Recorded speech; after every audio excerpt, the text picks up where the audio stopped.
What began as an embryonic seed of desire to have a better life for himself grew into a small tree of desire to have a better life for himself, which grew into a big tree of desire, which grew into an entire forest of what? Well, by this time he'd forgotten why he'd wanted the money in the first place.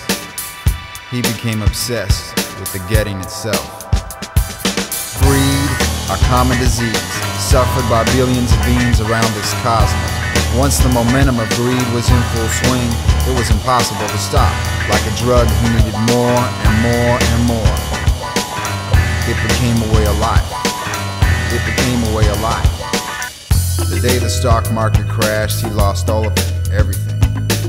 After being in a state of shock for several weeks, he finally came to his senses.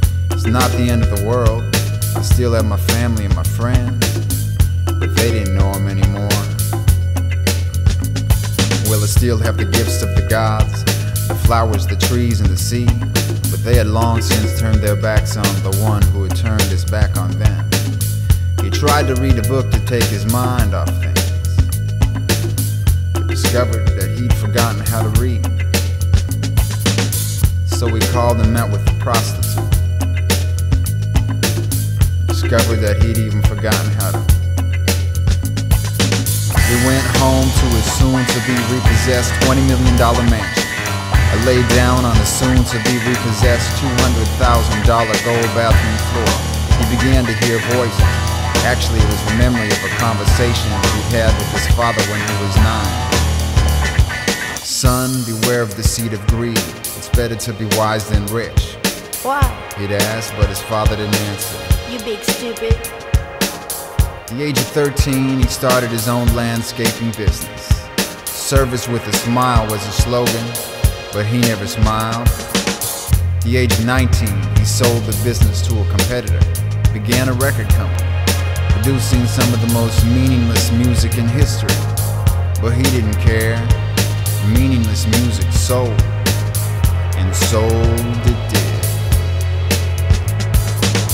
By the time he was 26 years old, he was one of the richest young men in America. So it was a shock to most people when Grass Cutter Records suddenly went bankrupt. All the acts had conspired together and signed with new record companies. Companies that let them keep at least some of the money they made. Put his remaining assets into bonds and stocks. Hope for the best. Receive the worst. His maid found him dead on the bathroom floor. Immediately called the 911. 2 days later, after an extensive examination of the corpse, the coroners filed their report. Cause of death? Sadness. Nobody attended the funeral.